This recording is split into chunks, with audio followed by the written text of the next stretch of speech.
هذا سبيل الله قد وضحت أعلامه من فوقه نور يمضي عليه المؤمنون به درب الهدى بالقوم معمور. هو صحيح البخاري واسمه الجامع الصحيح المسند من حديث رسول الله صلى الله عليه وسلم وسنته. وعلموا من تقدرون على تعليمه. بسم الله الرحمن الرحيم. باب من استحيا فأمر غيره بالسؤال. باب ہے جو شخص حیا کرے اور کسی اور کو سوال کے لیے کہتے.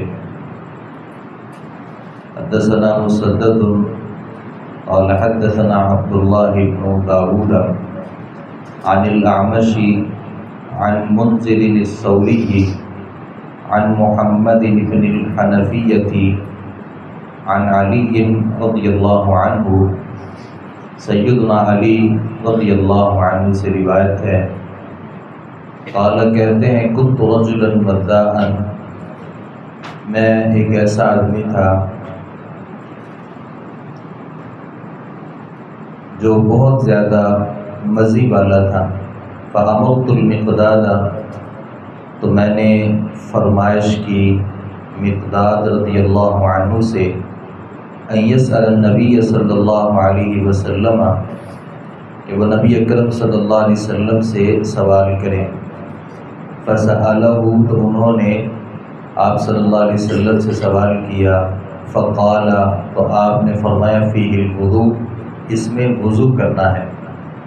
امام بخاری نے باب ذکر کیا ہے کہ اگر کوئی آدمی کسی عالم سے کسی وجہ سے حیا کرتا ہے اور وہ خود مسئلہ نہیں پوچھ سکتا، تو کسی اپنے دوست سے، اپنے بھائی سے کہے کہ وہ اس حوالے سے جو شرعی رہنمائی ہے وہ لے کر کے مجھے دے.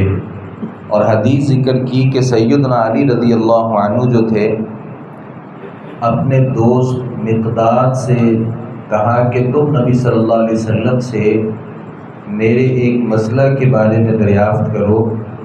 وجہ یہ ہے کہ مجھے بہت زیادہ مزی آتی ہے. آدمی جو ہوتا ہے اس کی شرمگاہ سے 4 طرح کی رطوبتیں نکلتی ہیں.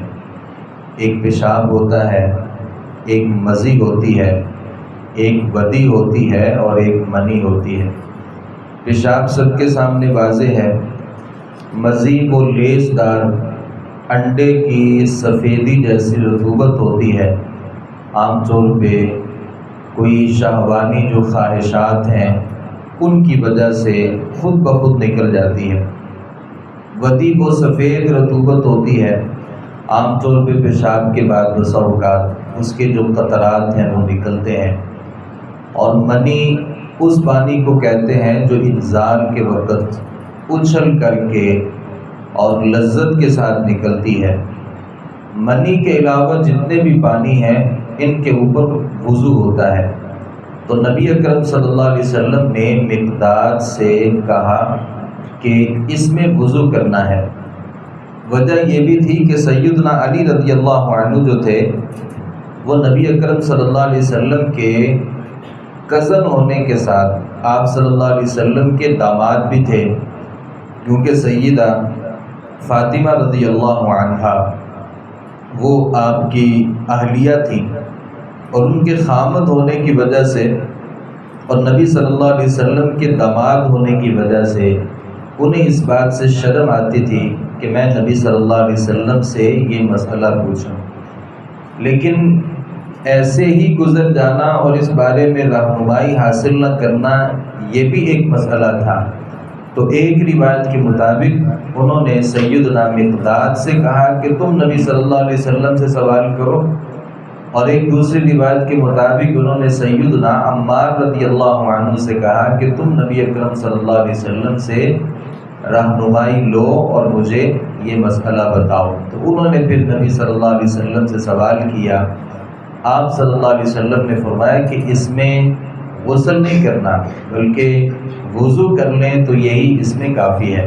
تو امام بخاری نے باب ذکر کیا اور جو روایت ذکر کی، اگر خود کسی مسئلہ میں کوئی آدمی شرم محسوس کرتا ہے تو وہ کسی کے ذریعے سوال کرے، لیکن ایسا نہ ہو کہ وہ شرم کے مارے کسی سے سوال ہی نہ کرے اور جہالت میں زندگی گزار دے۔